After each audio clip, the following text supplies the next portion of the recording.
some plays down the line, they're gonna need me and Riley to come in and make some plays for them. And hopefully this will pay dividends in the future. And Mike has been doing a great job with us, learning us, and that's the biggest thing. Like when we're in regular season and we're training camp and you have those guys in, you learn those guys so much that when you throw a pass, you throw it like you're throwing it to them. And every receiver is different.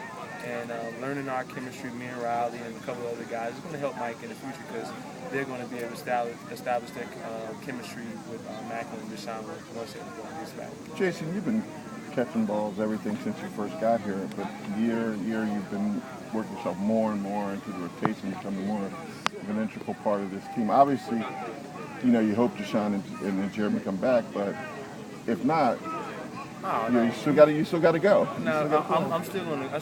But we want those guys back. Those are our two of our playmakers, and we're gonna need those guys to reach the goals that we want to accomplish. And this is one thing I love about this team, especially on offense. You see some teams with guys that catch 100 balls, 3 guys. You don't see that here because you're going to have 7 guys that catch 30 and 40 balls. And that's the type of chemistry that we want. That's the type of camaraderie that we want, that whoever is there will step in, but we want everyone to play. And Deshaun, we want to see you, man. All right? Jason.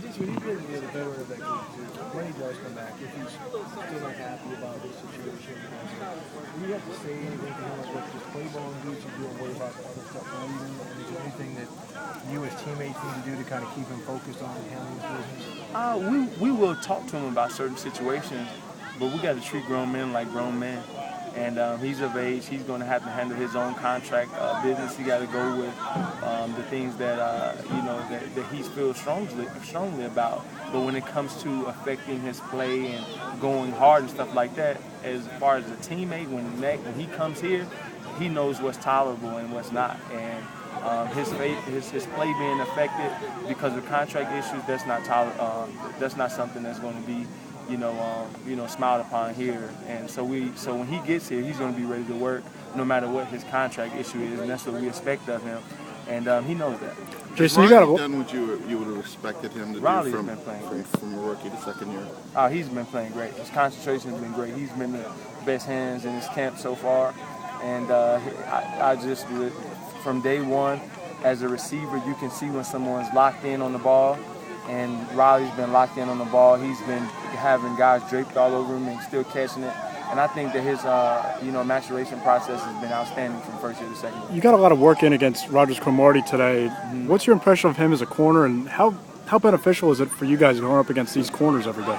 That's the biggest thing. Like you're not going to find as many good corners on one team as we have. Our fourth and fifth guy are very, very good and hard to get open on. So you can imagine what the first 3 are like. So it's going to help us down the line when we get to those teams like the Jets and other teams that have very, very good corners. We see it every day in practice, and hopefully we can get open on some of those good teams that have very good corners.